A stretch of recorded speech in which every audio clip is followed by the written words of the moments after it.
I first became involved in looking at person-centered planning in the mid-'80s when we were trying to help people leave institutions.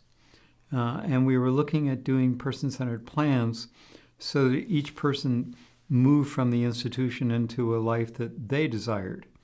What we discovered when we were doing that is we were doing a form of planning where we asked people, what is your dream? And we were doing planning with people who had not had enough positive life experiences to have a dream.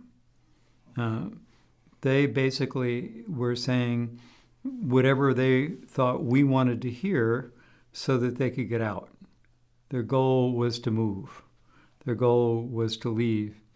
And so we really struggled with how do we discover what matters to this person so that we can still construct a life that they can have that they would see as a good life.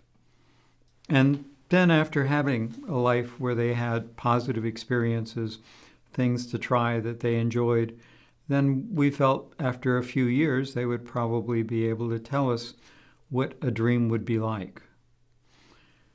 And from that came essential lifestyle planning. Then after doing that for a decade, what we discovered was we were getting really good at teaching people how to write good plans. But those good plans were not necessarily translating into good lives. That what we had done is figured out how to create good paper, much more than good lives. And what we began to see was more and more people were doing small pilots, small efforts that created really amazing lives, people who were really deeply connected, people who had the lives that we were describing. And this exceptional practice was remaining small islands. And typical practice was changing at a glacial pace, just not at the same pace that we thought, people deserve.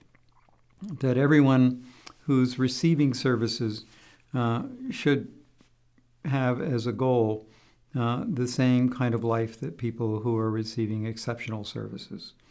And how do we move in that direction? And that's where teaching person-centered thinking came from. Because what we felt we were doing is we were teaching a small group of people how to write plans, and we needed to teach a large group of people how to implement plans. As we moved down the road with that, we also discovered that what we needed to do was not just teach the people who were in support roles, we also had to teach the people who were in leadership roles. We also had to teach the very people who were receiving the services how they could better articulate and advocate for their own lives. And how could we support and teach family members to create the descriptions for the people that they loved who were less articulate?